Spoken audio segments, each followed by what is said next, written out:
Hello, I'm Phoenix City Council Member Carlos Garcia with District 8. We will never replace in-person teaching, but during these trying times, our children still need to continue to learn. The City of Phoenix is proud to partner with both the Osborne and Roosevelt school districts to bring you PHXTV Classroom Study Hall. Youth and education is a priority for Phoenix. That's why the city is bringing you the study hall to your home during this next hour right here on Phoenix TV. Learning should never stop, so get ready for class. Here's the study hall.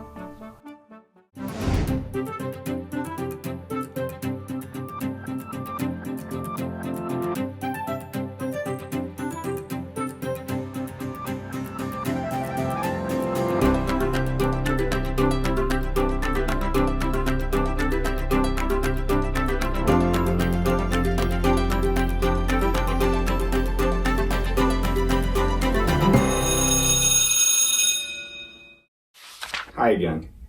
My name is Mr. Boyd. I work at Clarendon Elementary School in the Osborne School District. Last week, we had a chance to meet each other. We discussed the 4 steps of a Brain Smart Start. We talked about identifying emotions. We talked about the brain state model with the survival, emotional, and executive brain states. And we had a chance to wish each other well before we could get on our way. Today, we're going to be doing a few things. We're going to be starting with our Brain Smart Start. We're going to get to that read aloud that I ran out of time for last week. We're going to talk about triggers and what are different triggers that can lead to experiencing those emotions that we discussed last week. And then we're going to finish with the which well. So let's start off with our Brain Smart Start. Remember, a Brain Smart Start has 4 components. The first component is unite, then we connect, then we disengage stress, and finally, we make a commitment for the day. For today's Unite, I'm going to tell you all a fun fact about me, and it has to do with the best job I've ever had. The most fun job, let me put it that way. For the summers of 2011, 2012, and 2013, I was fortunate enough to be Randy Johnson, the racing legend for the Arizona Diamondbacks. Those 3 summers working for the Arizona Diamondbacks were some of the most fun times that I've ever had. It was a unique experience. I was able to attend the All-Star game. I was able to attend a playoff game. I was able to meet my childhood heroes that won the 2001 World Series. Lots of fun stuff happened in those 3 summers. For our connection activity, remember last week we discussed that we're going to be doing some cross-lateral movements. This week we're going to do 2 of them. The first one's going to be kind of simple, but let's see if we can do it. I want you to start with your left hand and rub a circle on your belly. And take your right hand and pat up and down on your head. Switch.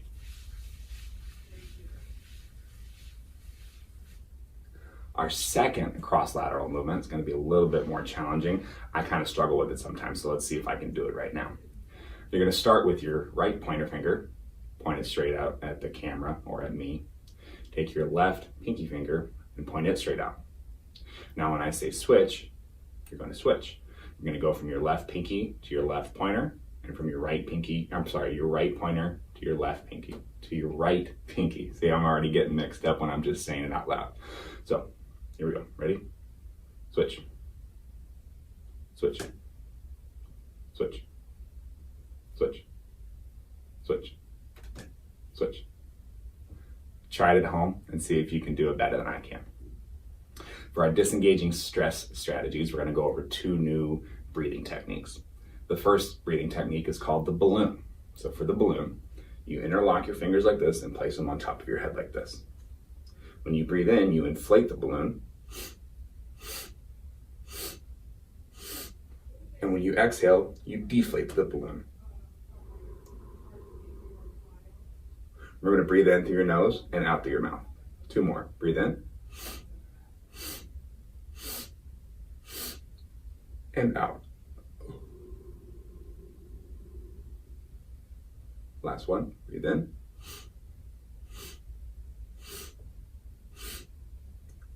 And breathe out.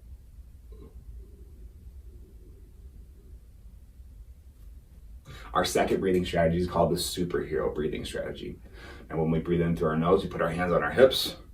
When we breathe out through our mouth, we pretend that we're flying through the sky. All right, so here we go. Breathe in.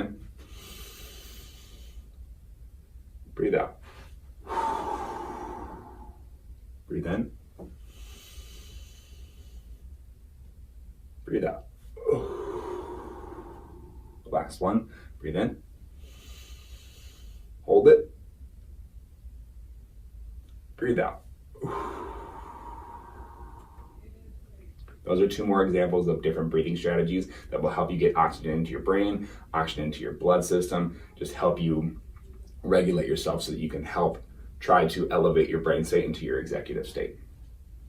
So we've had our unite, we've had our unite, our connect, and our disengage stress. Our final thing is our commitment for the day. So our commitment for the day is I commit to taking deep breaths when I feel triggered. Now, you don't know exactly what that means yet, or maybe you do. We're going to talk more about what triggers mean later on in this lesson, but keep in mind that the commitment for today is I commit to taking deep breaths when I feel triggered. Now let's go on to that read aloud that we had talked about last week. The read aloud is about this little guy named Schubert.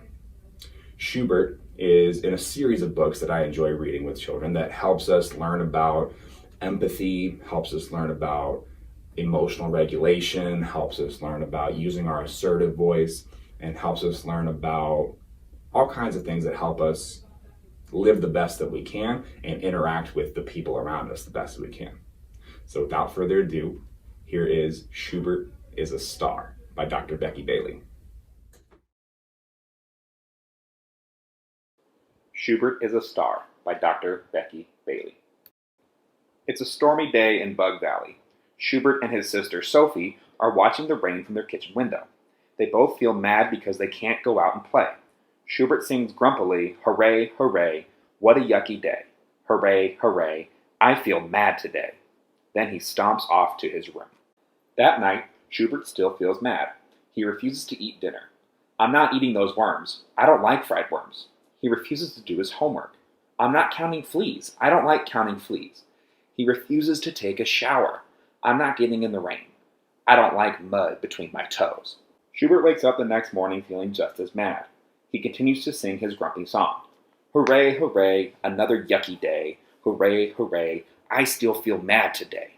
Then he slams the door shut and heads out to school. At school, Crenshaw the cricket is doing his job as class greeter.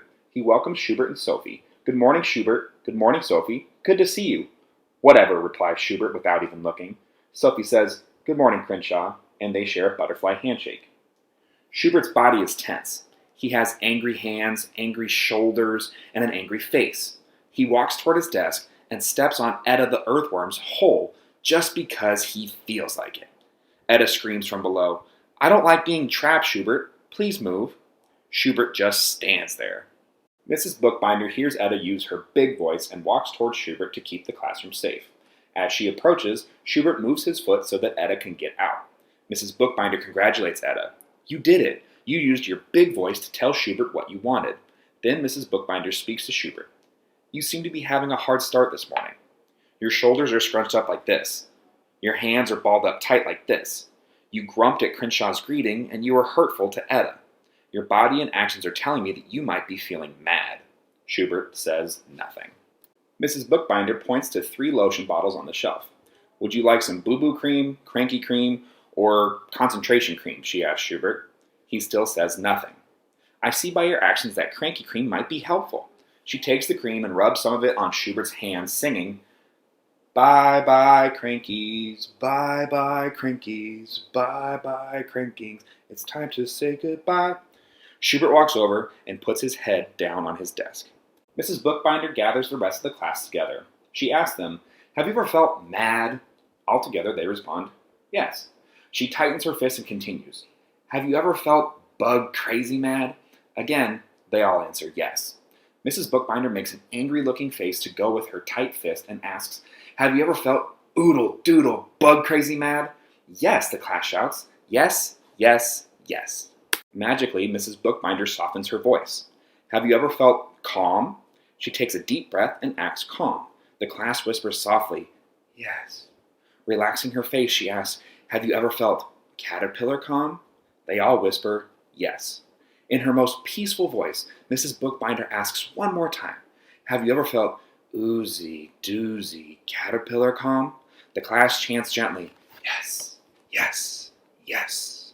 "Which one helps you feel safe, caterpillar calm or bug crazy mad?" Mrs. Bookbinder asks. Most of the class picks caterpillar calm. Mrs. Bookbinder then wonders, do you know how to change from bug crazy mad to caterpillar calm? The class sits totally still. No one knows the answer. With a gleam in her eye, Mrs. Bookbinder announces, we are in luck. Schubert came to school bug crazy mad, giving us all the chance to learn how to become caterpillar calm. I'm going to teach you 3 ways to turn bug crazy mad into caterpillar calm. Schubert, are you willing to demonstrate the first way? Asks Mrs. Bookbinder as she holds up one finger. Schubert nods yes, as he walks to the front of the class. Follow me and do what I do. I am going to teach you draining. Mrs. Bookbinder instructs. Hold your arms out straight in front of you and make your hands into fists. Tighten all the muscles in your arms and squinch your shoulders up towards your ears. Squeeze the muscles in your face tight, tight, tighter. Now take a deep breath. Breathe out and relax, opening your fists up and letting all your anger drain out through your hands. Let your bug crazy mad feelings drain out of your body like water out of a sink faucet. Schubert follows Mrs. Bookbinder carefully. Mrs. Bookbinder turns to the class and says, let's all try draining. As Schubert and the class practice draining, Mrs. Bookbinder tells them, you're doing it. You held your arms out tight and let all your anger drain out just like this. Now you are ready to learn the second way to change bug crazy mad into caterpillar calm. She looks at Schubert. Are you willing to help again, Schubert? Feeling more relaxed, Schubert answers, let's do another one. Follow me and do what I do. I'm going to teach you how to balloon, Mrs. Bookbinder begins. Put your hands on your head and lock your fingers together. Breathe in deeply and raise your hands up over your head like your air is filling up a big balloon. Sniff in more air. Sniff in one more time. Then let the air out as you drop your hands back down to your head. The entire class went as they emptied their pretend balloons. Angie, one of the 3 ant triplets, giggled. The air filled up my body with love. Schubert adds, I like ballooning. I don't feel so yucky anymore. Good for you, Schubert, replies Mrs. Bookbinder. Mrs. Bookbinder holds up 3 fingers as she continues. Now are you ready for the third way to change bug crazy mad into caterpillar calm? This time Schubert nods with excitement and interest. All eyes are on Mrs. Bookbinder as she pulls out a star wand with glitter and tassels. The third way to change bug crazy mad into caterpillar calm is to be a star. Star means stop, take a deep breath, and relax. Mrs. Bookbinder touches the wand on Schubert's shoulder as he demonstrates. He stops what he is doing, takes a deep breath, and relaxes his whole body. Next, Lucinda and Etta go to the safe place and practice ballooning. I'm going to be a star, announces Schubert as he tries out the safe place. It works, he shouts. I changed from feelings of oodle doodle bug crazy mad to oozy doozy caterpillar calm. Mrs. Bookbinder beams with love as she says, yes, you did, Schubert. You used your star power. The class gathers around the safe place as Schubert begins to sing a song. Hooray, hooray, mad is okay. Hooray, hooray, calm's a better way. Hooray, hooray, I changed my yucky day. Hooray, hooray, I am a star today.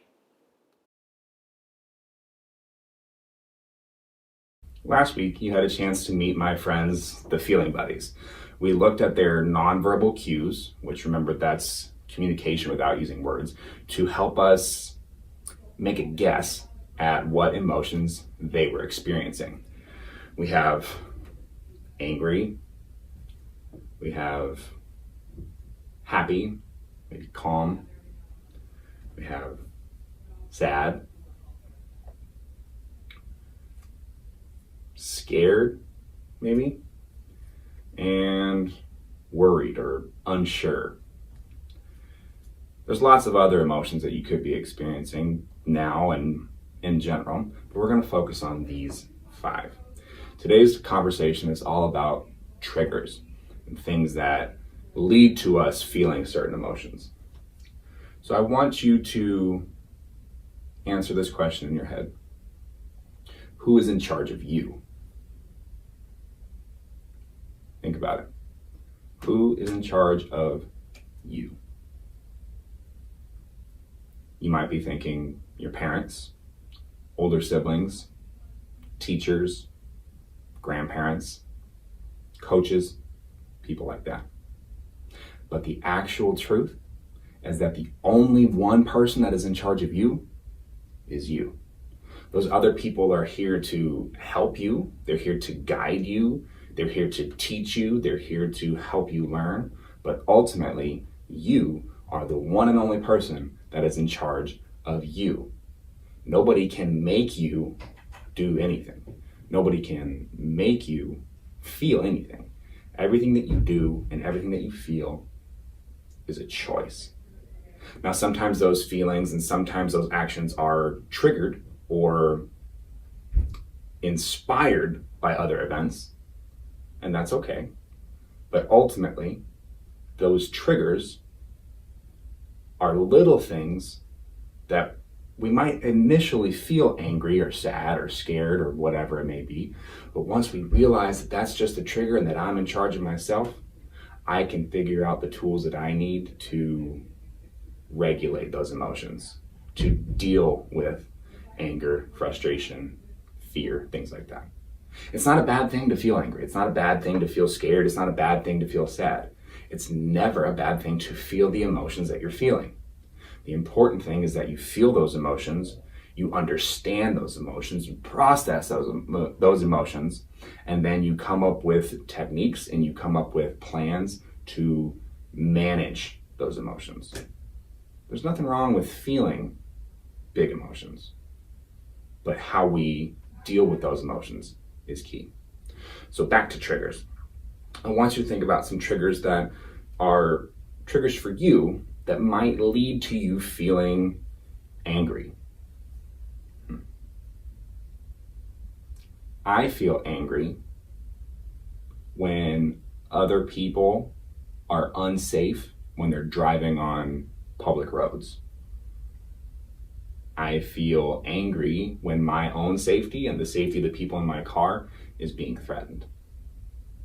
And that's okay that I feel that way. But it is not okay for me to feel angry and then act upon those angry feelings. I need to feel the anger, process the anger, and come up with next steps that are going to help me manage that anger so that I can continue to be safe for myself, for the people in my vehicle, and for the people around me. What are some things that trigger anger in you?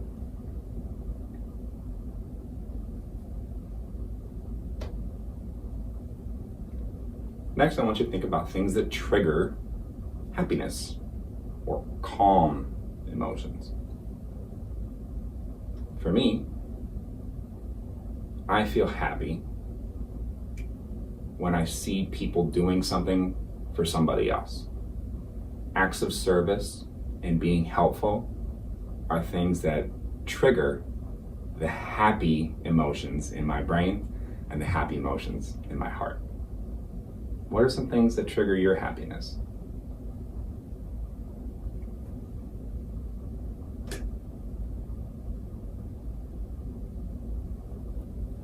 Next, we're going to talk about triggers for sadness. My trigger for sadness is the exact opposite of my trigger for happiness. My trigger for happiness, remember, was when people do things to help other people. My trigger for sadness is when people do things intentionally to hurt or to harm other people. That's a big trigger for me, and I usually feel sad when I see other people intentionally harming somebody else. What are some triggers that inspire sadness for you?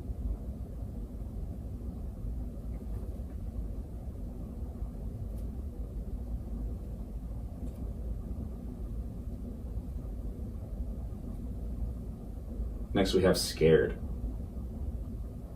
What are some triggers for you that lead to you feeling scared?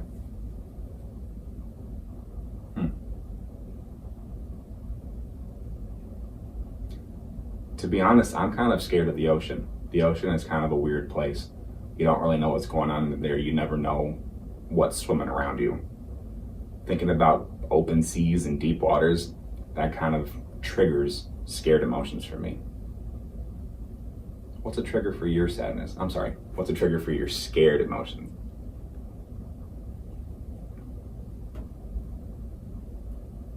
And lastly, we have worried. A trigger for my worried emotions recently has been thinking about all the kids that I teach and that I coach and wondering if they're okay. I haven't seen my students or my softball players since the beginning of March. It's been 2 full months since I've been able to spend time with the kids that I work with and the kids that I care about, and I'm worried that they're okay. I hope that they're okay, but I worry at the same time. What are some triggers for you that inspire an emotion of worry?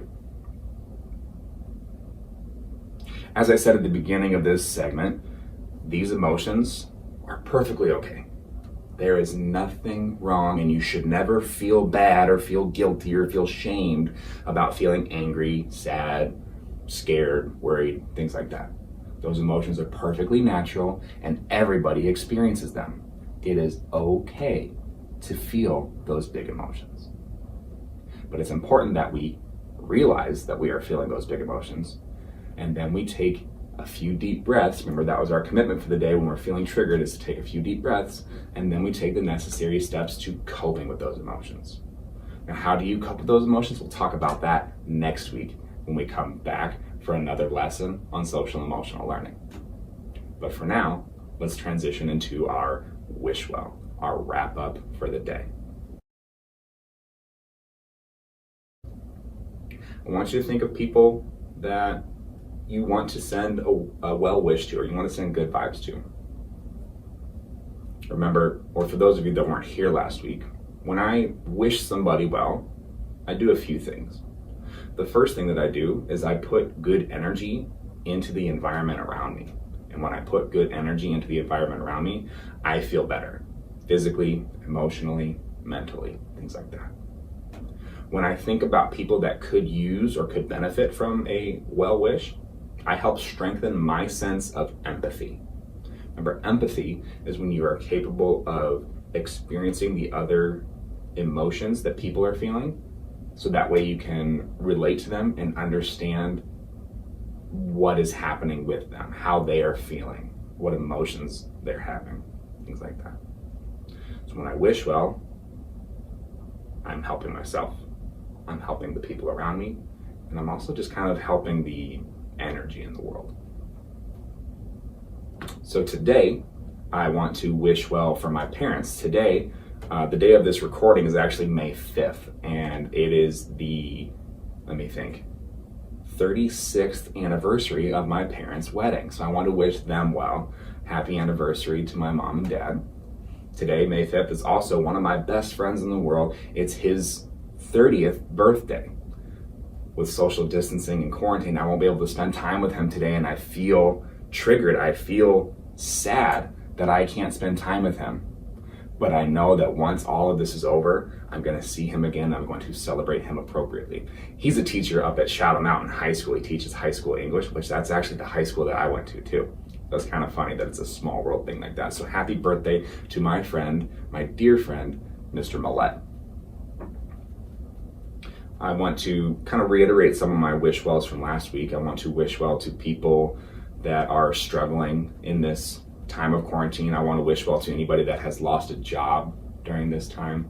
I want to wish well again to people that haven't been able to see their grandparents due to these social distancing and quarantine regulations. I want to wish well to my children and my softball players. And I want to wish well to the teachers that are missing their students so very much. So, from my heart to your heart, I wish you well. That's all for today. We'll see you next week.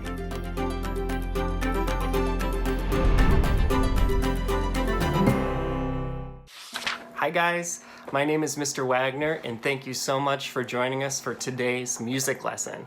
You know, learning to be a great musician is a lot like learning how to read. And reading music notes is a lot like reading words in a book. I like to call all of the pieces that make a song music phonics. Instead of letters, we have pitches that go high and low, and instead of words, we have rhythms that are long and short. See if you can sing along. Go ahead and try your best, and good luck. Hello, can you say hello? Great. we can keep a steady beat. Can you say tick tock, tick tock? Good. Tick tock, tick tock. That's right. I can keep a steady beat. Nice. I can keep a steady beat. Excellent work. Okay. Can you say tick tock, tick tock? That's right. Tick tock, tick tock. Nice job. All the way. Ready, set, here we go. Tick tock, tick tock, tick tock, tick. Freeze. Nice job. You can see steady beats. Okay. Can you count the beats? Ready, count. 1, 2, 3, 4. 1, 2, 3. Repeat. 1, 2, 3, 4. 1, 2. Ready, freeze. You can count steady beats. Can you count the beats? Ready, go. 1, 2, 3, 4. 1, 2, 3. Repeat. 1, 2, 3, 4. 1, 2. Ready, freeze. Freeze. You got it. Okay, you can see 4 beats. Can you say ta ta ta ta? Good. Ta ta ti ti ta. Good. Ti ti ta ti ti ta. Nice job. Ti ti ti ti ti ti ta. Good. Ta rest. Ta rest. That's right. You can see rhythm. Can you say rhythm? Good job. Okay, can you count the beats? 1, 2, 3, 4. 1, 2, 3, 4. 1, 2, 3, 4. 1, 2, 3, 4. You can see 4 beats. Excellent work. Can you say ta ta ti ti ta? That's right. Ta ta ti ti ta. Excellent work. Can you say ti ti ta ti ti ta? That's right. Ti ti ta ti ti ta. Excellent work. Okay. Can you say ti ti ti ti ti ti ta? Good. Ti ti ti ti ti ti ta. You are reading music well. Excellent work. Okay. What do you hear? Teacher sing, show me your fingers. Teacher say ti ti ta ti ti ta. One more time. Teacher say ti ti ta ti ti ta. Show me your fingers. 1, 2, or 3. What did you hear? Did you hear ti ti ta? No. Did you hear ti ti ta ti ti ta? That's right. 2. You could hear 2. Again. Teacher say ta ta ti ti ta. Show me your fingers. 1, 2, or 3. Did you hear ta ta ti ti ta? That's right. Number 1. You got it. Okay, last time. Teacher say ti ti ti ti ti ti ta. Show me your fingers. What did you hear? Did you hear ti ti ti ti? No. Did you hear ti ti ti ti ti ti ta? That's right, number 3. Excellent work. Ti ti ti ti ti ti ta. Ti ti ti ti ti ti ta. Ti ti ti ti ti ti freeze. Great job. Okay. Ta, ti, ta, ta, ta, ti, ta, ta, ta, ti, ta, ta, ta, ti, ta, freeze, freeze. All right, excellent work. Doggy, doggy, where's your bone? Someone took it from your home. Who took my bone? I took your bone. Can you count the beats? Ready, go. 1, 2, 3, 4. 1, 2, 3, 4. 1, 2, 3, 4. 1, 2, 3, freeze. Excellent work. You can see 4 beats. Okay. What do you see? T T T T T T ta, T T T T T T ta, ta T T ta ta, ta T T ta ta. Tricky. Okay, can you say singing voice? Easy voice? Relaxed voice? Can you say whoo? Good. Can you say whoo? Can you say whoo? Excellent work. Can you say so me, so me? Good. So me, me. So me. Excellent work. You are singing well. Can you say so me, so me? So me, so me. Nice job. Can you say so me? So me. Excellent work. Can you say so me, me? So me, me. You are reading music well. Excellent work. Okay, what do you hear? 1, 2, or 3. Teacher sing, show me your fingers. I say, so me, me. What did you hear? Show me your fingers. One more time. So me, me. Show me your fingers. Did you hear? No. Did you hear? So me, me. That's right. 2. You could hear number 2. Okay, again. Teacher says, so me, so me. Show me your fingers. 1, 2, or 3. What did you hear? Did you hear? So me, so me. That's right. Number 1. Excellent work. Last time. So me. Show me your fingers. 1, 2, or 3. Did you hear? So. No. Did you hear? So.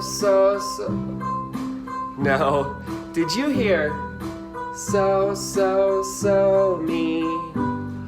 That's right. Number 3. You could hear number 3. You are a strong reader. Can you sing with me? Ready, set, here we go. Apple tree, will your apples fall on me? I won't cry, I won't shout, if your apples knock me out. Apple tree, will your apples fall on me? I won't cry, I won't shout, if your apples knock me out. Nice job! Can you count the beats? Set, ready, count. 1, 2, 3, 4, 1, 2, 3, 4, 1, 2, 3, 4, 1, 2, ready, freeze. Great job. Can you sing the words? Apple tree, will your apples fall on me? I won't cry, I won't shout, if your apples knock me out. That's right, you can see steady beats, and you are singing well. Can you say, so me, so me, so me, so me. Great, so me, so me. That's right, what do you hear? Teacher sing, show me your fingers. 1, 2, or 3. Teacher sings, apple tree, apple tree. Apple tree, apple tree. Nice job, show me your fingers. Did you hear? Apple tree, apple. No, did you hear? Apple tree, apple tree. 2, it's 2. Okay, again, teacher says, will your apples fall on me? Show me your fingers. What did you hear? Will your apples fall on me? Did you hear? Will your apples fall on? No. Did you hear? Will your apples fall on me? 3. That's right, 3. Can you say ta ta ti ti ta? Nice job. Ti ti ta ti ti ta. Good work. Ti ti ti ti ti ti ta. Okay, teacher sings, show me your fingers. 1, 2, or 3. Teacher says, I won't cry, I won't shout. I won't cry, I won't shout. What did you hear? Show me your fingers. Did you hear? I won't cry, I won't. No. Did you hear? I won't cry, I won't shout. 2. Okay, last one. Teacher says, if your apples knock me out. If your apples knock me out. Show me your fingers. Did you hear? If your apples knock me. No. Did you hear? If your apples knock me out. That's right. 3. 3. Okay. Can you count the beats? Ready, count. 1, 2, 3, 4. 1, 2, 3, 4. 1, 2, 3, 4. 1, 2, 3. Freeze.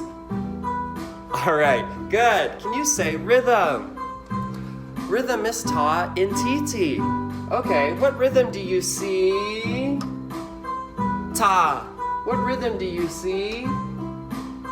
TT. Okay, 1, 2, ready, go. TT ta, TT ta, TT TT TT ta, TT ta, TT ta, TT TT. One more time. TT ta, TT ta, TT TT TT ta, TT ta, TT ta, TT TT TT. Freeze. Excellent work. Okay, what notes do you see? So, so, me, so, me, so. Okay, all the way. Ready, set, and ready, set.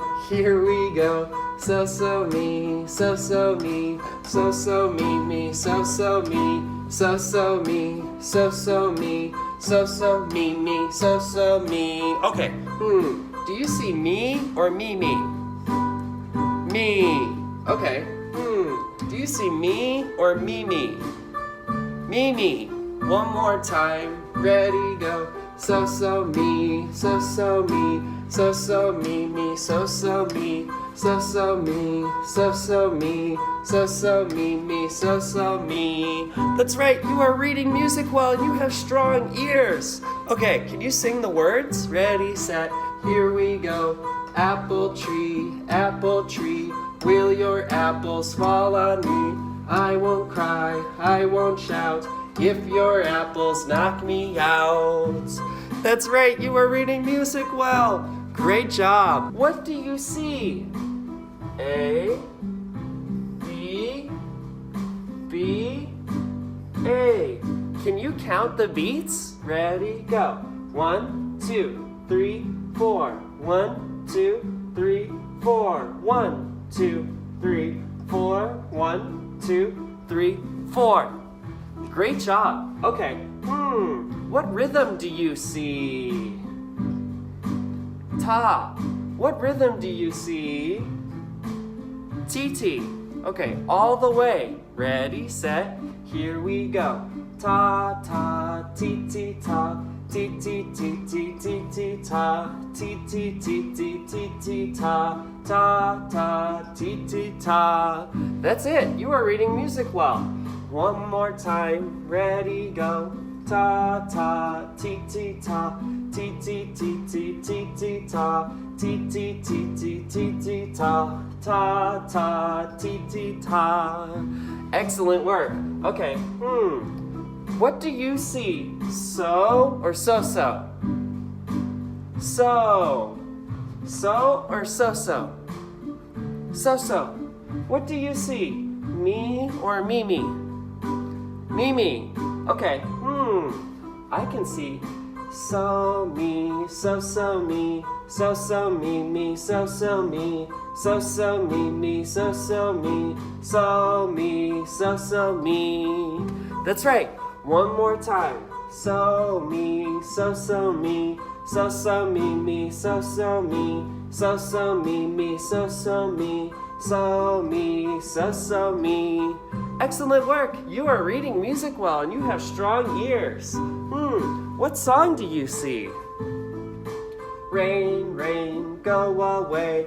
Come again another day. Little Johnny wants to play. Rain, rain, go away. One more time. Ready, go. Rain, rain. Little Johnny wants to play. Rain. Excellent work. Can you count the beats? 1, 2, ready, go. 1, 2, 3, 4. 1, 2, 1, 2, 3, 4. That's right. You can see 4 beats. Can you say the rhythm? Ta, ta, ti, ti, ta, ti, ti, ti, ti, ti, ti, ti, ti, ti. Ta. One more time. Ready, go. Ta.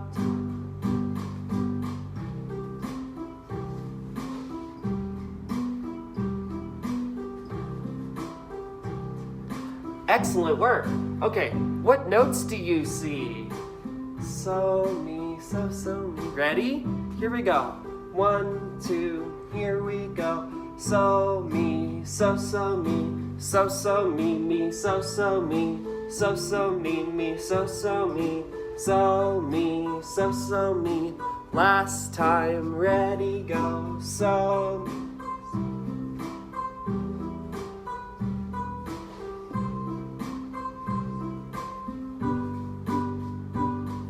That's right. You are reading music well and you have strong ears. Great. Can you sing the words last time? Here we go. Rain, rain, go away.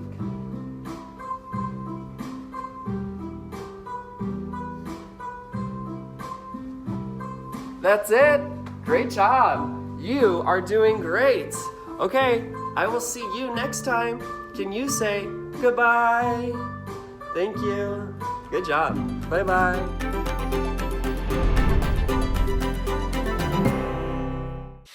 Hi, it's Mark Deyette, the kindergarten through 4th grade PE teacher at Osborne, in the Osborne district at Campbell Elementary School.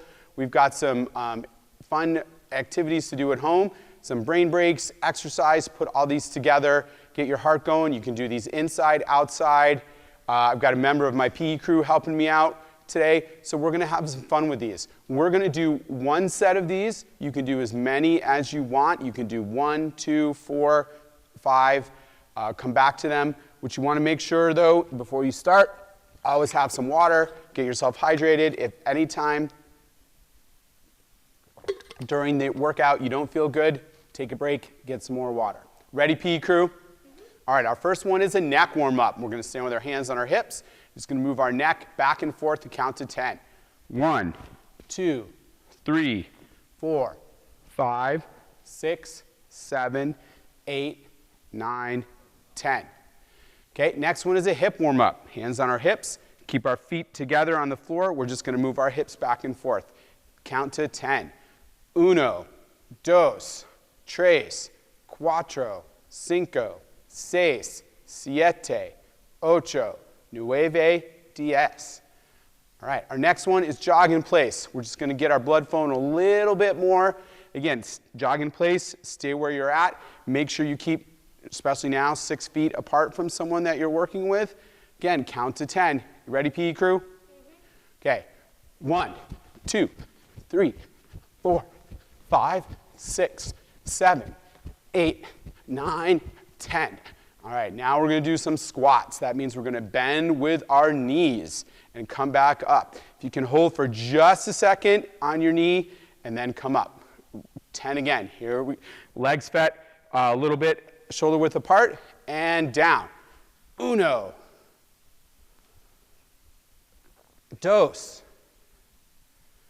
5, 6, 7, 8, 9, 10.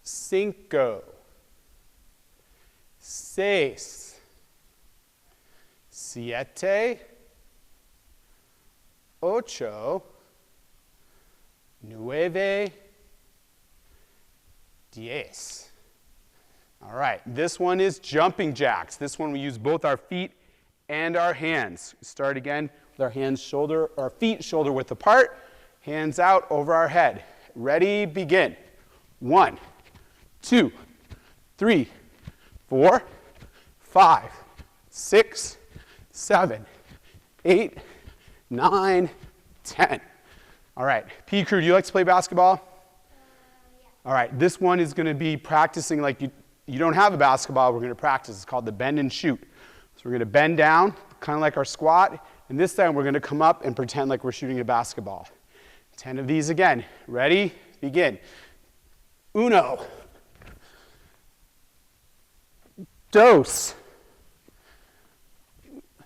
3, 4,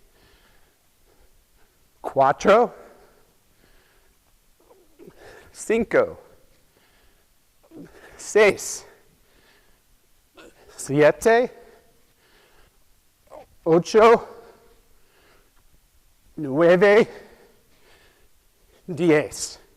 All right, our next one are some punches. We're just going to be punching the air. Again, feet are going to be shoulder width apart, bent a little bit, and we're just going to punch out. Again, make sure you have 6 feet of distance for anything so you don't knock over anything in the house. Ready? Begin. 1, 2, 3, 4, 5, 6, 7, 8, 9, 10. All right, our last one are kicks. Same motion as the punches. This time we're going to raise our legs. Again, 6 feet apart for social distancing, and make sure nothing's in the house that's going to get broken or outside. We want to try to get our feet as high as our chest, our waist. Ready? Begin. 1, 2, 3, 4, 5, 6, 7, 8, 9, 10. Okay, hopefully you had some fun with those. Get some exercise, get your heart going like mine is, and have some fun. Thank you, PE crew. Nice job. Good morning, students. I'm Michael Roberts, Superintendent of the Osborne School District in Central Phoenix. And I'm Quentin Boyd, Superintendent of the Roosevelt School District in South Phoenix. We're pleased to have this partnership with the City of Phoenix to take Phoenix students on a new learning adventure right here on Phoenix TV. Just because our school buildings are closed doesn't mean the learning stops. We have the best, most creative teachers from Roosevelt and Osborne school districts on board to provide you with a great learning experience. Okay, students, that's the bell, so the Phoenix TV study hall resumes. Here's your next lesson. Hi, I'm Lauren Kennedy, the art teacher at Chavez Leadership Academy. Today I'm going to teach you how to consciously take pictures from different perspectives. This lesson really helped me understand my own perspective better and how the way we position ourselves in the world completely changes the story that our photographs tell. So I hope that you too will find that this lesson shifts your perspective, helps you become more aware of the way you see the world, and that you can use that awareness to create even more powerful photos and share the story you intend to share. All you need for this lesson is some kind of camera. So you can easily use your phone. You could use a tablet. You could use a more formal professional camera. Anything works, as long as it's a camera. Let's get started. We're going to look at a few pictures of my very good friend Rusty. And as we look at these pictures, I want you to imagine that you're the photographer. Whose eyes are you looking through? How about now?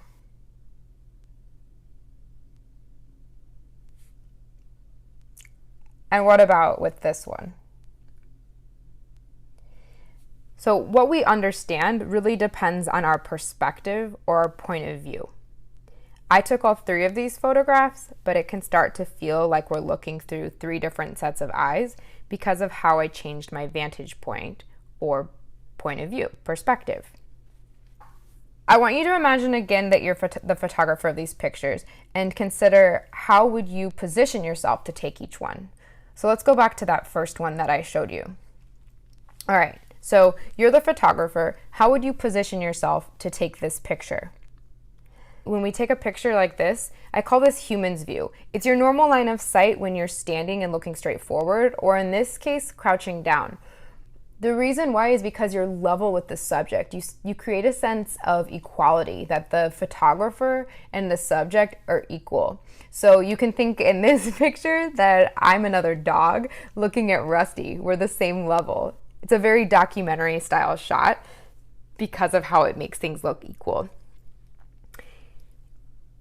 In this second photograph, I call this bird's eye view. Our vantage point is high, like a bird looking down while flying. So how does this perspective affect the way we perceive something? Well, I think it can give us the big picture, like an aerial shot, right? You can see a lot more, take in more. Or it can make something look small and unimportant. Like in this case, we're looking down on Rusty. Now in this third one, I call this perspective roach's view. You could call it worm or ant or some other small creature if you prefer, but I like roach because roaches are so mischievous and they seem to have a lot of personality. They're always looking for something. So when we take a picture from really low to the ground, like a roach, we see the world in a totally different way. We can see things that are on the ground. We can see details like Rusty's nails. It can also have the effect of making something look big and important if you angle your camera up, like you're looking up to an idol or role model. So in this photograph, we only see Rusty's lower half. We don't see his head because I am so low to the ground. But in this one, you can see that I'm looking up at Rusty. So he starts to look bigger and more important compared to those earlier pictures. Okay, your call to action for this lesson is to take 3 photographs of the same thing from 3 very different perspectives. Take 1 photograph of that object from a human's point of view, take 1 from a bird's eye view, and take 1 from a roach's view.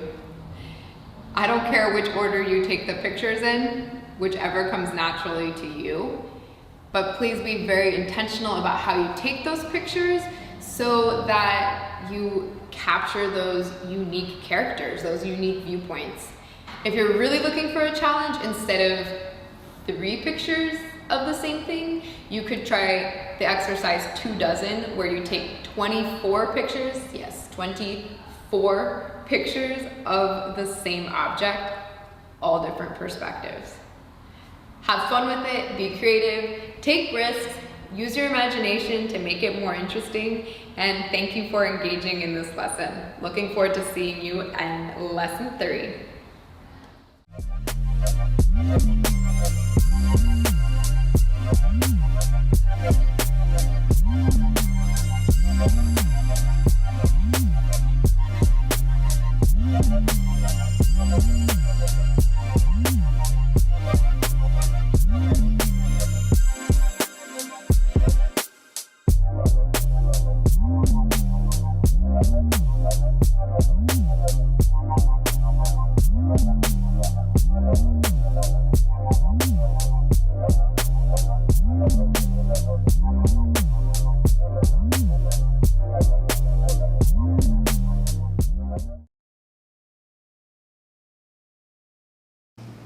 Hi, I'm Lauren Kennedy, the art teacher from Chavez Leadership Academy. People say that beauty is in the eye of the beholder, and that may be true. For example, I, the beholder, believed that I looked more beautiful about 2 months ago when I had a fresh haircut than I do now that I'm not allowed to get my hair cut and it's starting to grow like a chia pet and my curls are out of control. And sorry guys, here we are. Anyway, regardless of your opinions about beauty, some things are simply more pleasing to look at than others. So why is that? What makes one photograph? Yes, we're focusing on photographs. What makes one photograph more pleasing to look at than another? Today we're going to explore that as I teach you how to compose a balanced, beautiful image. Hint, hint, my hair is not so balanced right now. All you need for this lesson is some kind of camera. To start off, take 2 minutes to go find an image that you find aesthetically pleasing. Aesthetically pleasing means you think it looks good. So you think it looks good because of the composition, how it's put together, how the pieces make up the whole, not because of what's in the picture. Okay? I love pecan pie, but I'm not going to choose a picture of pecan pie just because it's pecan pie. I'm going to choose the picture because the picture itself looks good of pecan pie. All right, take 2 minutes, go find an image, whether it's online or something you have physically. It could be in a magazine cereal box. Get creative. 2 minutes, go.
Okay, so why did you choose this image?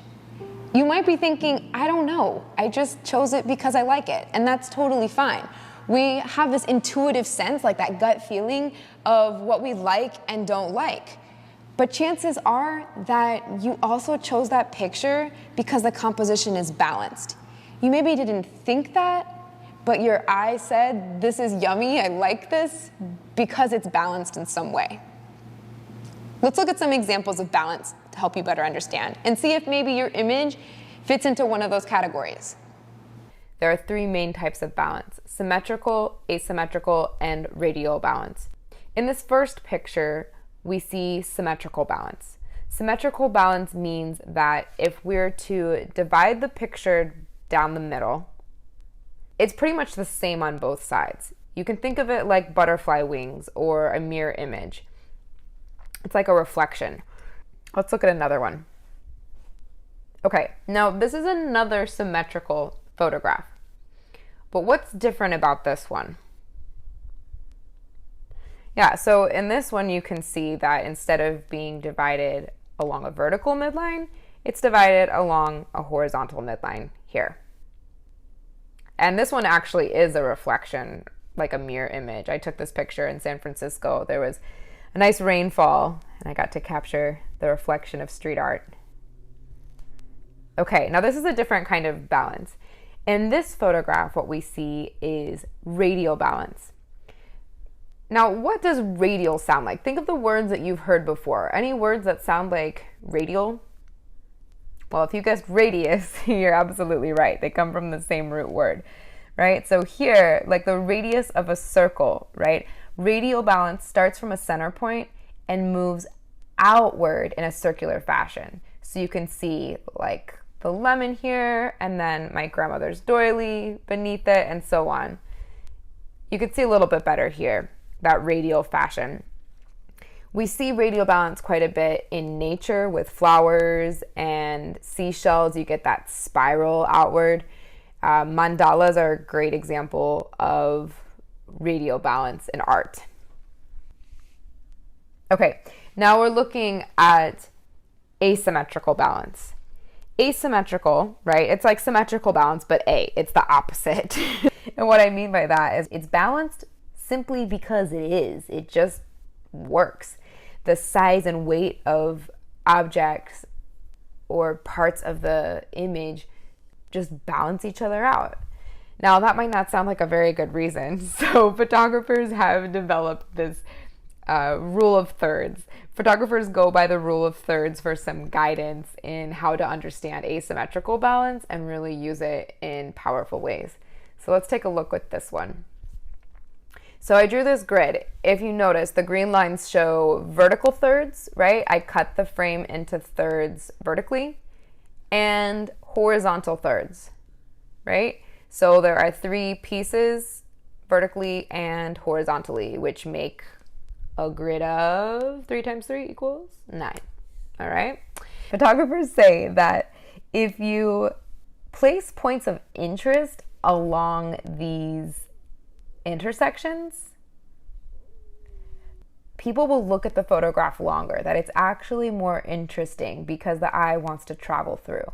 So for example, with this photograph, very close up to this man who I saw performing outside of the Museum of Anthropology in Mexico City, if I had put his nose smack dab in the middle, some people might say that's not as interesting.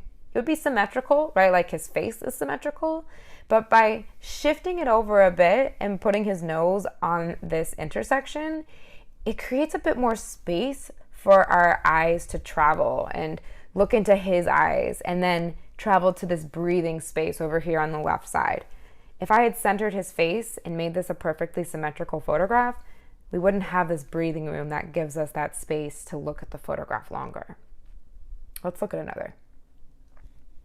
Okay, so again, asymmetrical balance. You notice here, right, we have hands working. There's a lot of action. This artist in Oaxaca is carving incredible detail to do some printmaking.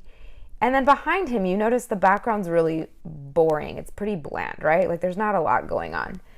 And that actually helps create some balance, right? Because it's a little bit heavier, more dense up front in the foreground, and a little bit more open and spacious in the background. We can also see here that his knuckles are on that point, those points of interest there, right? Which just guide us to the movement to follow his tool working and go into that breathing room in the background. And of course, you can kind of see here too that this lower third is like his artwork, his hands are in that middle third, and then there's that empty space, that breathing room in the background. Okay, so like I said, now we're going to look at some photographs and I want you to identify what type of balance you see. Is it symmetrical? Is it asymmetrical, which we just looked at, or is it radial balance? If you guessed radial balance for this one, you got it. Okay, so when we look at a tire, you've got that radius, that center point, and moving outward. And this one kind of spirals. And yes, that is the tire of my car. What about this one? Yeah, asymmetrical balance, right? So you can see that rule of thirds coming into play again, where our subject is on that left third, right? Gives us some breathing room over here, right? And it allows us to be drawn to look at her hand in that beautiful light. What kind of balance do you see here?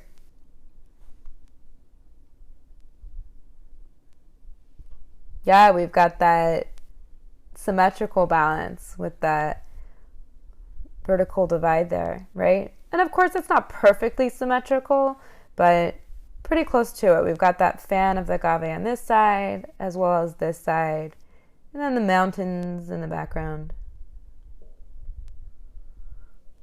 What about this one? What kind of balance would you say here? Yeah, asymmetrical balance. Now, this one might not fit the rule of thirds perfectly, but I did want to share because how there's this balance between the light and the dark values. And what about this one?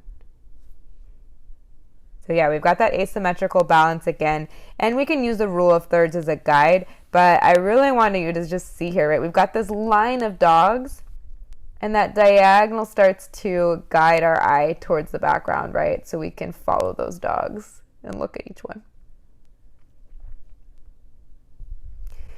How about this one? What kind of balance do you see here?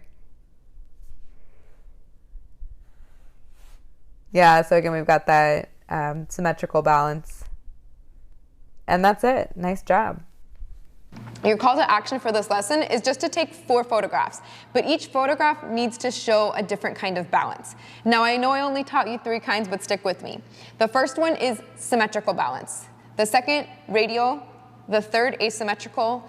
And the fourth is what I call ugly balance. It doesn't have balance. You don't like it. It's something you look at and you're just like, ugh, this is an ugly photograph. I don't want to look at it. The reason I'm asking you to do that is so that you can become more aware of what you don't like to better enhance what you do. Since 4 photographs isn't many, I encourage you to practice more. Beyond all these lessons, just remember, beauty is in the eye of the beholder, and we have a natural sense of what looks good. So trust that sense, go with it. Don't worry so much about what other people think. These rules are just a guideline to help you better see balance in the world around you, unlike my hair. Looking forward to seeing you in our next lesson, where we'll talk about light. Thank you.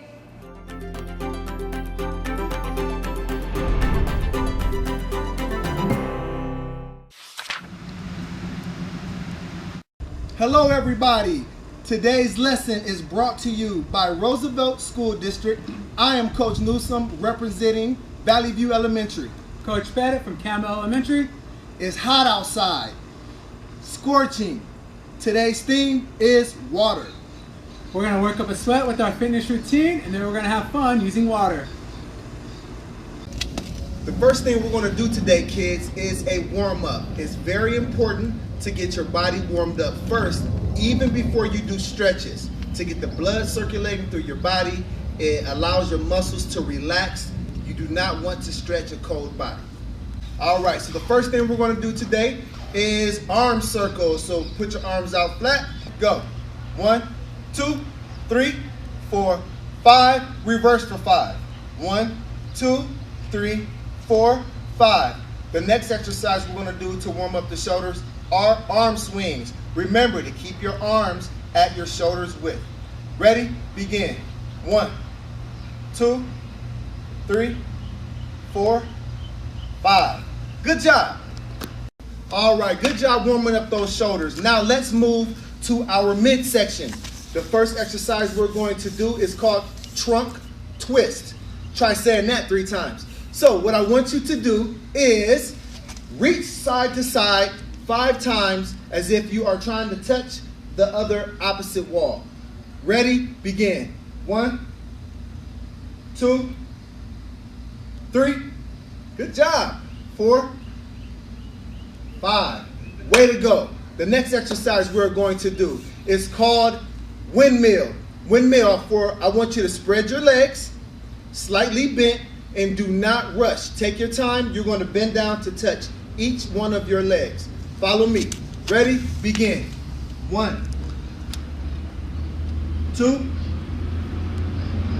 3, 4, 5. Good job.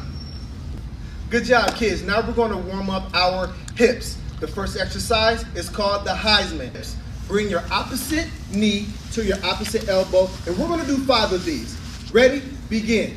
1, 2, 3, 4, 5. Good job doing that. This next exercise is going to be called Frankenstein. Bring your legs to your upper body. Don't bend down to try to touch your foot. Let's do 5 of these, each leg. Ready? Begin.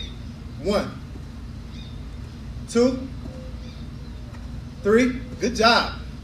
4, 5. Way to go. Now we're going to engage our core. We're going to do a warm-up called the T-plank. Get into a plank position and reach up and touch the sky nice and slow. 10 times. 1, 2, 3, 4. Good job. 5, 6, 7, 8, 9, 10. Way to go. Now let's engage our entire body doing some jumping jacks.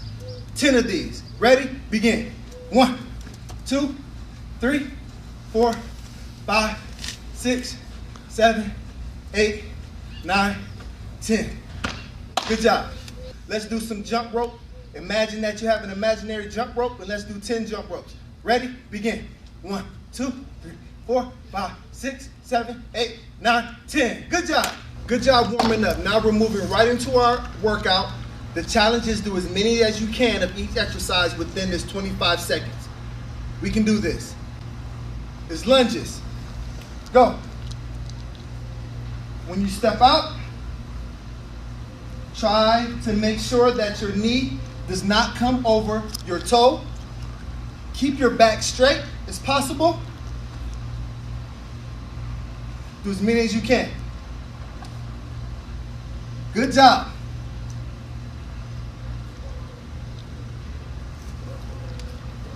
The next exercise, Russian twist. Okay.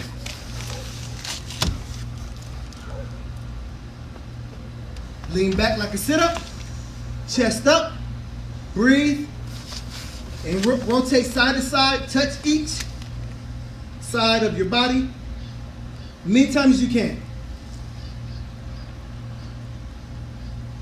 If you need to take a rest, take a rest. This is shoulder tap. Get in the plank position and touch your shoulder on the opposite side. Try to keep your back as straight as possible. Do as many as you can. Good job.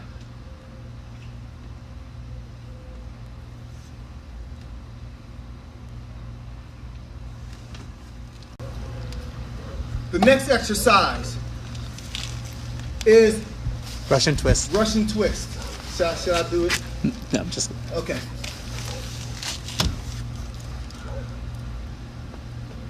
Lean back like a sit-up, chest up, breathe, and rotate side to side. Touch each side of your body many times as you can. If you need to take a rest, take a rest. The next exercise is shoulder tap. Get in the plank position and touch your shoulder on the opposite side. Try to keep your back as straight as possible. Do as many as you can. Good job.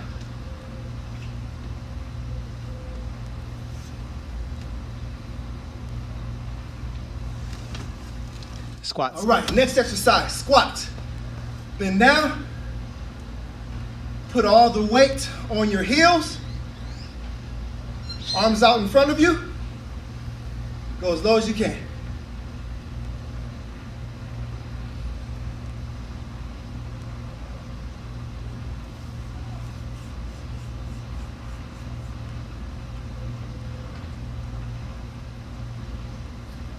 Good job, guys. Next exercise is bicycles. Get up in a push-up position and ride your bike.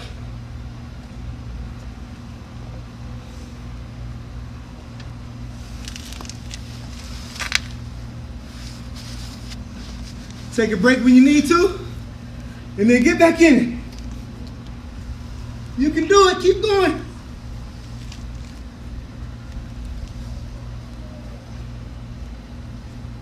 Do as many as you can. Next exercise. All right, we gotta pause. All right, next exercise, squat. Bend down. Put all the weight on your heels. Arms out in front of you. Go as low as you can.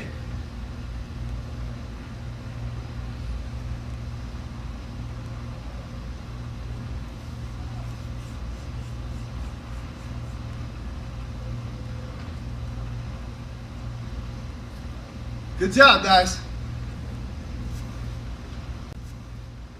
Next exercise is bicycles. Ride your bike.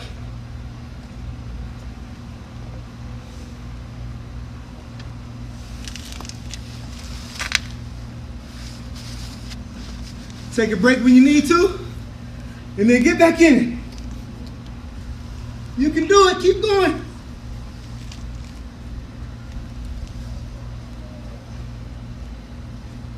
Do as many as you can.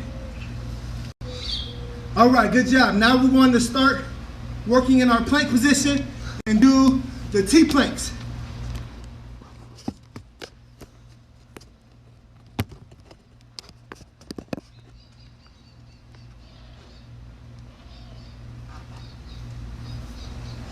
Again, try to keep your back as straight as possible. Take a break when you need it. Now we're going to do side lunges, 25 times. Go. Take your time. You want your chest up. You want to make sure your knee is behind your toe. Do as many as you can. Take a break when you need it. We can do this. It's supposed to be hard. Good job. If you need to take a break, take a couple seconds. When you can get back in, join. If you need to, all right, good job. So now we're going to do running in place. Go. High knees. If you can only bring them up like this, that's okay. Go as high as you can. Make sure your trunk is standing straight up.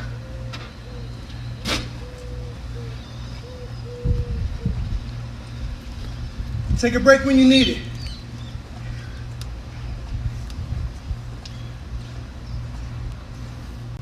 All right, now we're going to go back on the ground, do a stand-up push-up. Again, make sure your back is flat.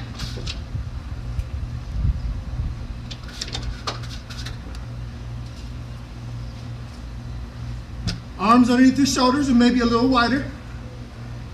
Good job. Take a break on your knees like this if you need to. And jump right back in when you can. Good job. Next exercise is reverse lunges. This is what it looks like from the side. Step back.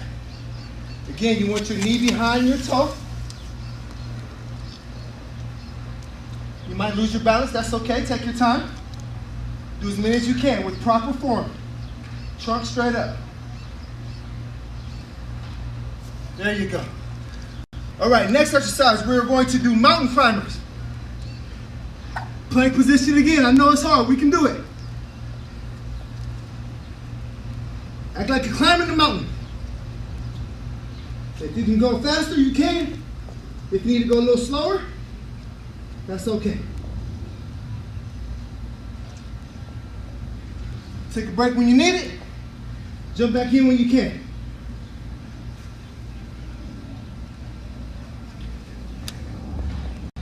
Last exercise to finish it. We're gonna do some burpees. You ready? Go down, touch the ground, plank, come up, reach for the sky. down, out, in, up, down, out, in, up. Good job. Down, out, in, up, down, out, in, up. If you want to make it a little harder, do a push-up. Down, out, push-up, in, up. All right.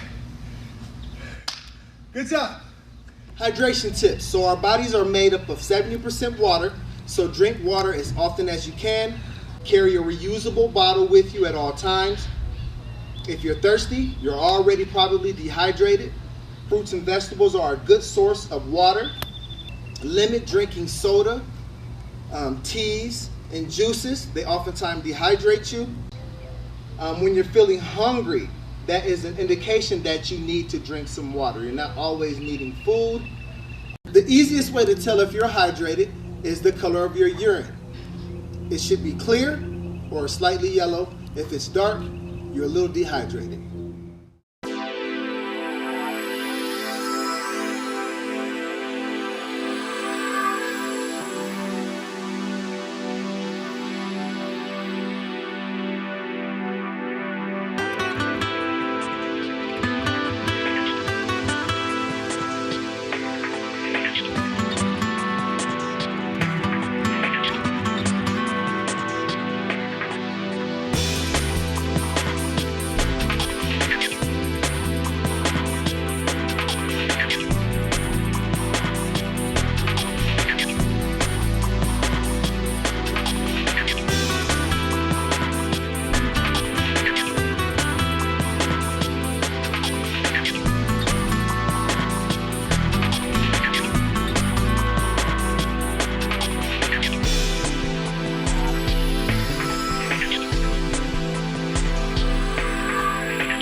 game we're going to introduce to you is a sponge relay.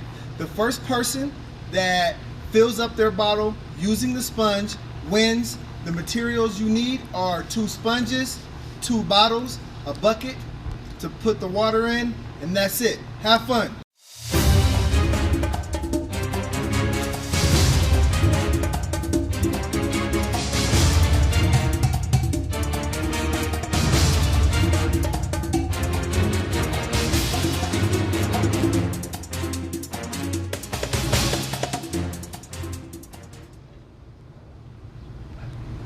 Winner!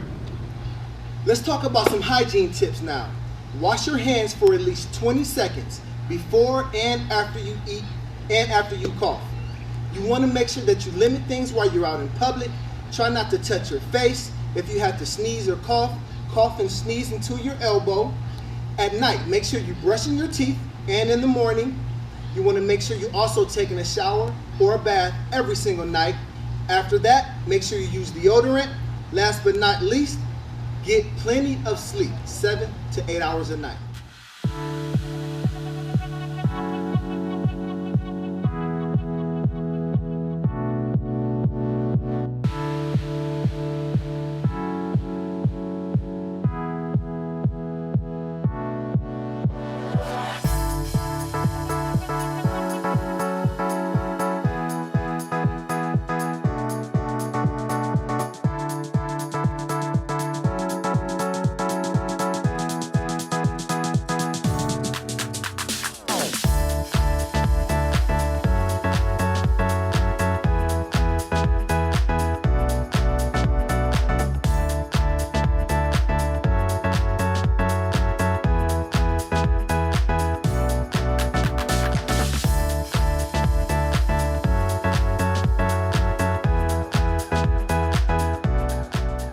Today we are working on throwing for accuracy.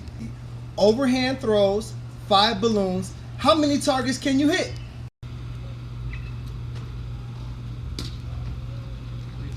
That's all right. That's all right. Yeah. 1. 3. Oh yeah. 4. And one more. Yep. Oh. Good job.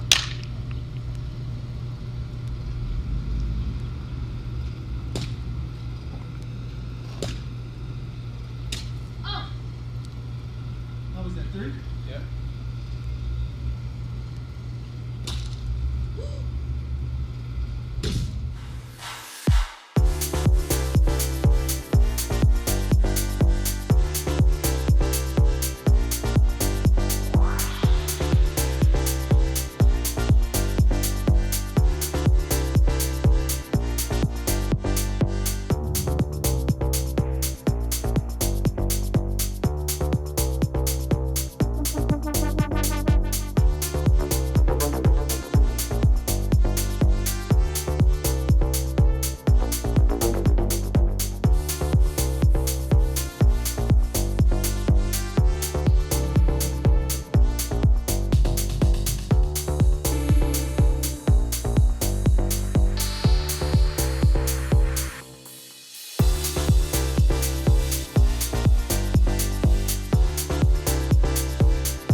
Water safety tips.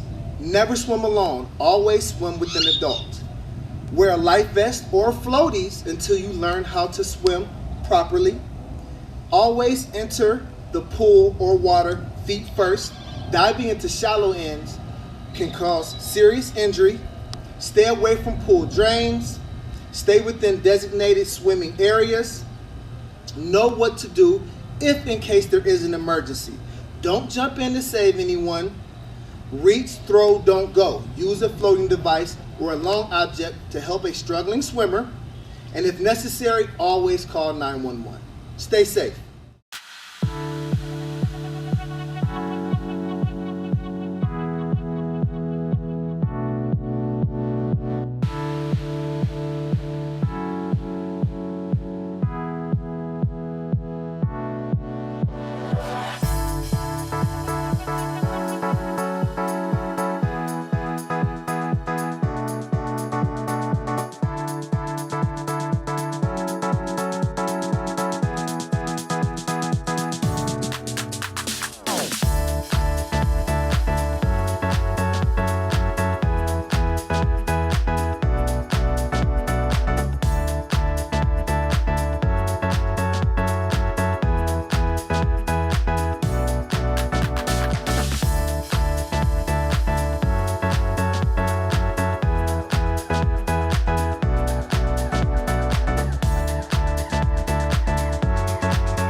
All right, after every workout, you want to make sure that you treat your body right for all the hard work it did and cool your body down with some stretches.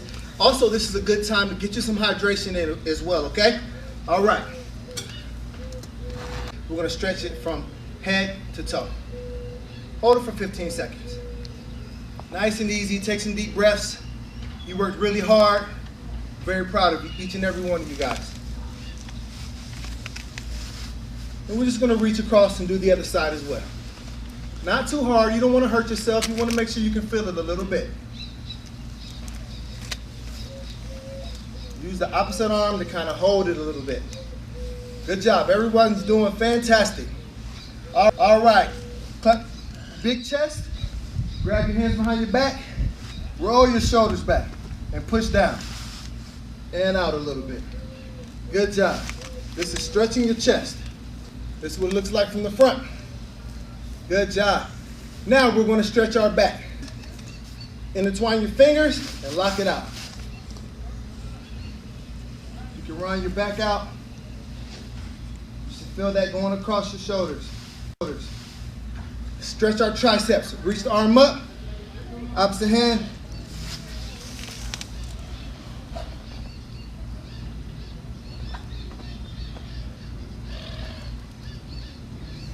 Good job. Do the other arm.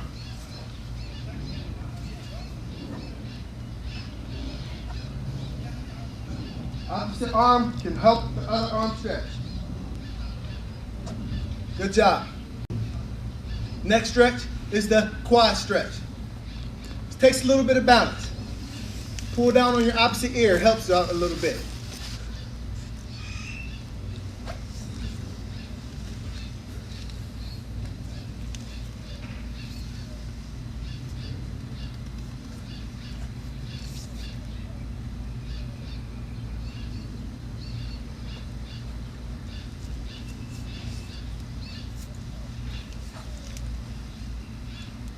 Next stretch would be the hurdle stretch. You stretch your hamstring, you want to sit down, curl one leg, and reach out for that toe. Chest up high, breathe out. That's it, good job. Switch legs. Reach for that toe. If you can't touch your toe, that's okay. Just touch your knee. That's all right. For those of us who are a little more flexible, reach out and stretch as far as you can. There you go. Next stretch, cross leg, bend the other leg that's straight and sit into it a little bit. Stretches our glutes. You can really feel this in the back of your legs. Other leg, across, bend. You can scoot into it as much as you can. Big chest. Good job. Make sure you get some water. Way to go, everyone. And that concludes our lesson for today. Kids, always remember hydration, hygiene, and be safe around water. Keep in mind, 2, warm up and cool down before your activities. And don't forget to have fun while doing it.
Welcome artists, my name is Ms. Chavez. I am an artist and an art educator at Maxino Bush Elementary School, and for today's art lesson, we're going to be creating mandalas. For this art lesson, you're going to be working outside and using objects found in nature. So get yourself ready, let's go outside, get some fresh air, and create something beautiful. For this lesson, we will be focusing on the element of art, shape. There are two different types of shape, organic shape and geometric shape. Organic shapes are usually found in nature and have names like pear shape, blob, splatter. Geometric shapes have mathematical names triangle, rectangle, circle. We will be focusing on circle. The principle of art we are focusing on is balance. There are three types of balance. Symmetrical balance. I create symmetrical balance when I evenly place images on both sides of the midline. Asymmetrical balance. I create asymmetrical balance when I balance by size, weight, and a variety of images, but not evenly from the midline. Radial balance. I create radial balance when I repeat shapes and images evenly from the center outward.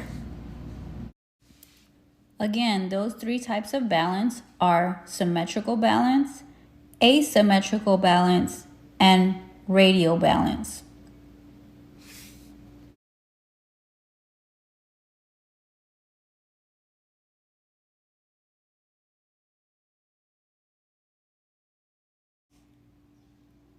Thumbs up if you think you got it. All right, short quiz. Name the three types of balance.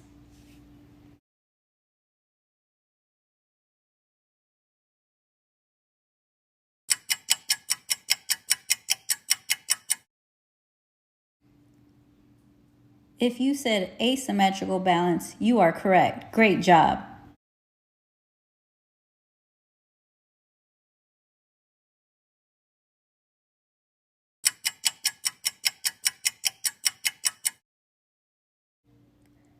If you said symmetrical balance, you are correct. Great job.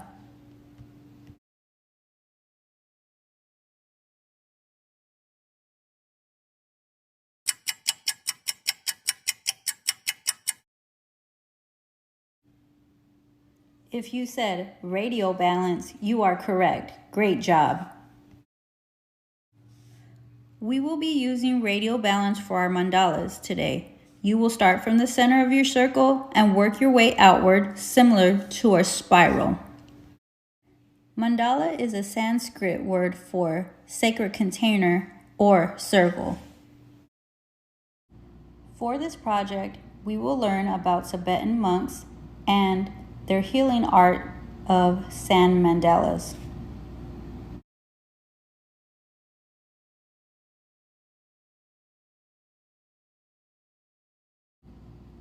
Tibetan monks create a medicine sand mandala to heal the community and the environment. During the process, they are meditating.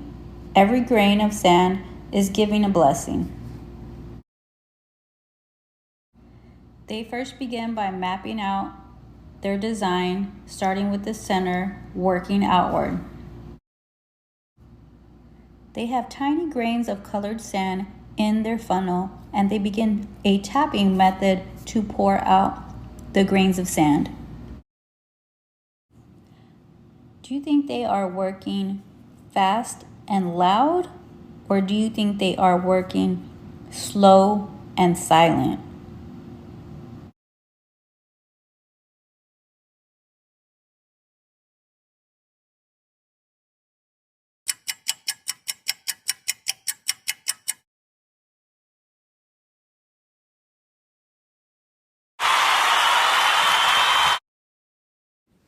Tibetan monks believe in impermanence, meaning only lasting for a limited period of time.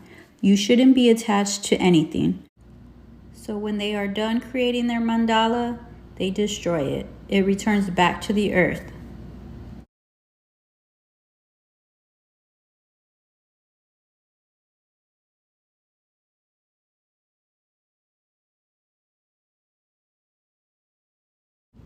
Mother Nature has created her own mandalas. You can find them in flowers, tree rings, eyes, spider webs, seashells, cacti, and so much more. Now that you have a bit of background information, it's time to get started. The supplies you'll need: a bag, basket, or container, and permission to go to the front or the backyard. Remember, this is a quiet, peaceful activity.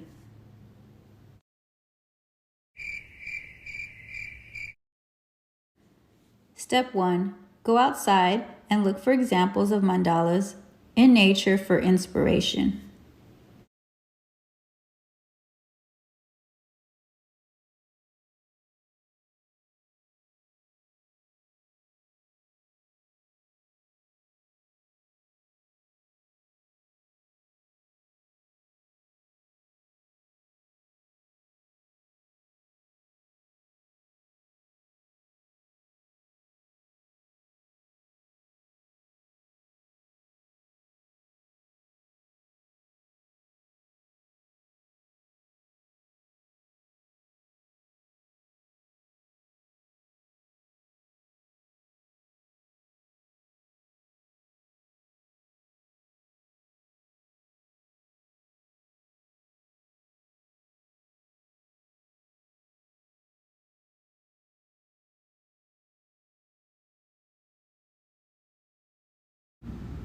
Step 2. Gather found objects to make your mandala. Fallen objects such as flower petals, grass, pine cones, rocks, leaves, sticks, seashells would all be great ideas for your mandala.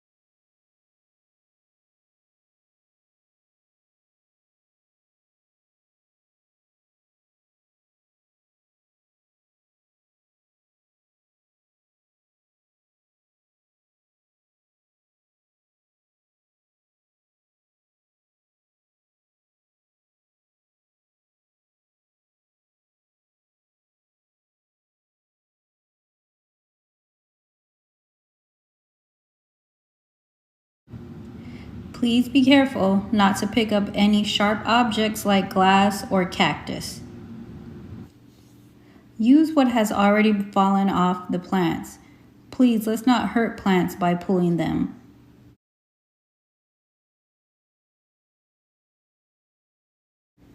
Once you have found enough objects, you are ready to move on to step 3.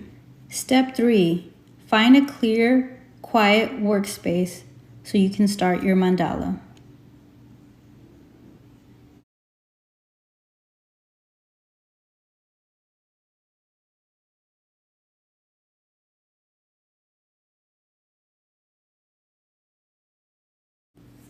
Step 4. Draw a circle in the dirt or imagine it there if you are working on the sidewalk. You are creating an outline, just like the Tibetan monks do.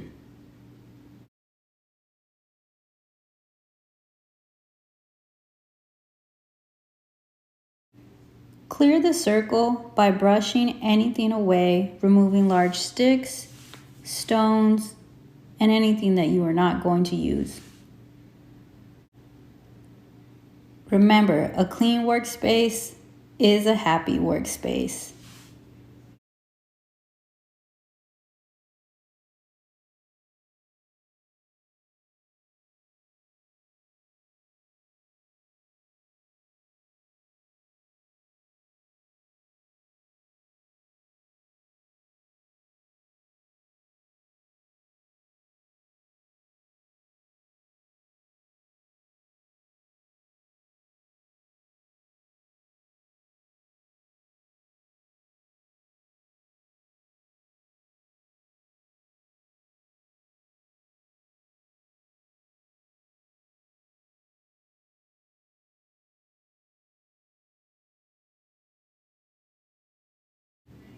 Step 6. Sort your objects out into light piles. This makes it easier when we are creating our mandala.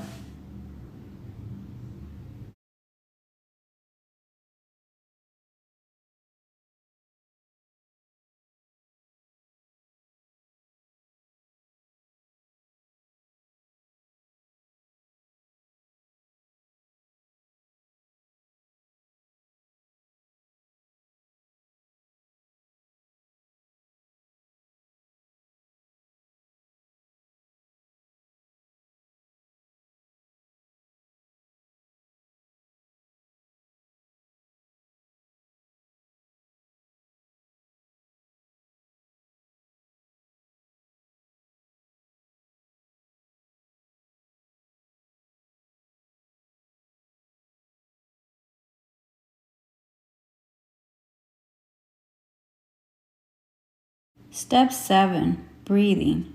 Sit comfortably, close your eyes. Smell the flowers with your nose. And blow the candles out with your mouth. Do this 5 times.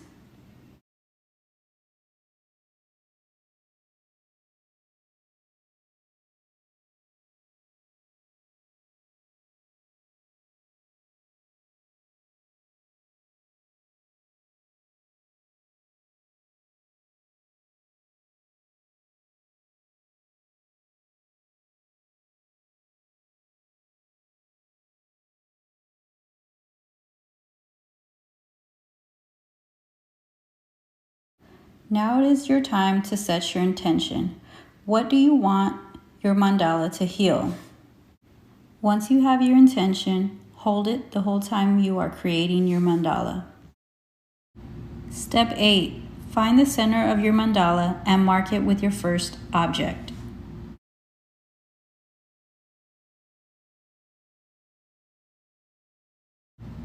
Step 9. Choose your next object and build a circular layer around your center object. Radiate your design from the inside out. You can continue to use the outline if it helps.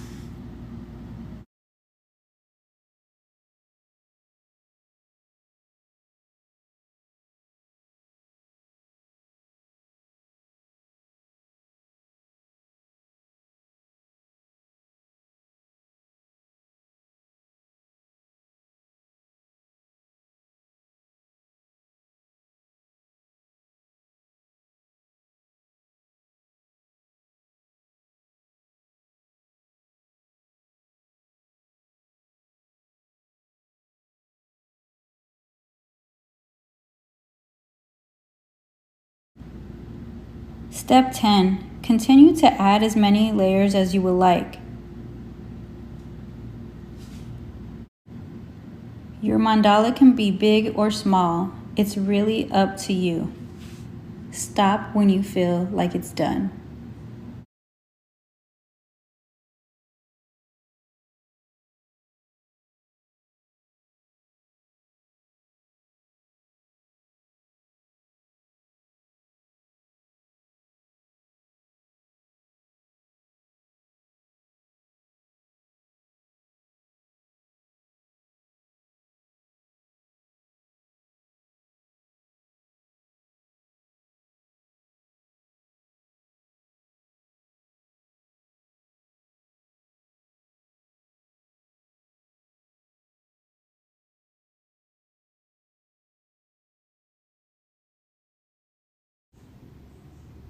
It is okay to make changes.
Step 11.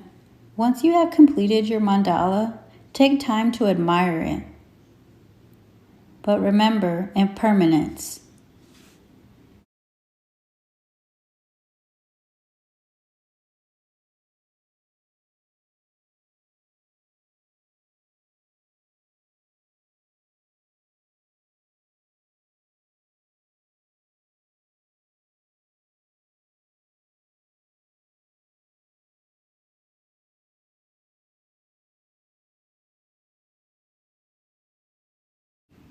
Step 12. You can leave your mandala for nature or do like the Tibetan monks do and put it to bed back with Mother Nature.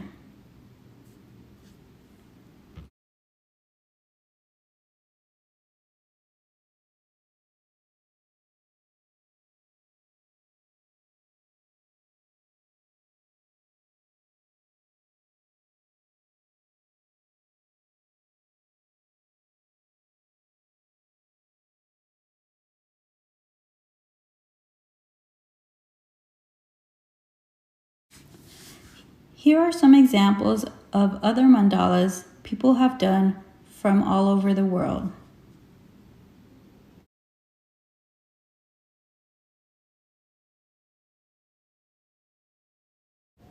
Here are some examples of my student artists at Maxino Bush Elementary School.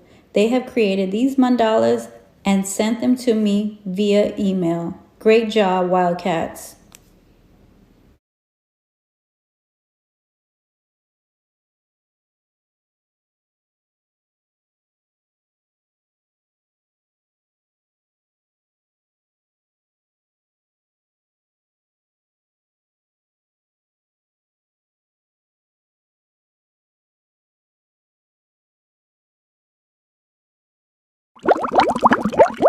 Okay, artists, it's time for our pop quiz. Name the 3 types of balance we discussed earlier in this lesson.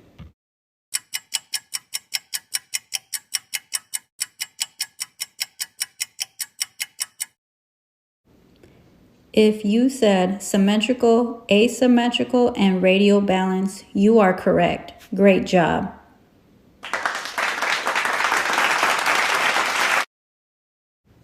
Great job, artists. I had such a great time. Remember, artists, one of the most important things to do is self-educate. Continue to do your research with books, the internet, and asking people questions. Until next week's episode, you can reach out to me at vanessachavezart@gmail.com. You can send me questions or photos of your nature mandalas. Peace and love, Miss Chavez.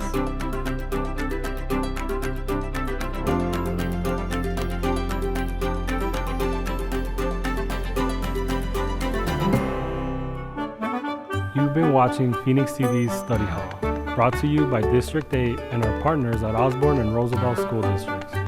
Tune in Monday through Friday from 9 a.m. to 11 a.m. for more Study Hall. I hope you learned something today and keep up the great work.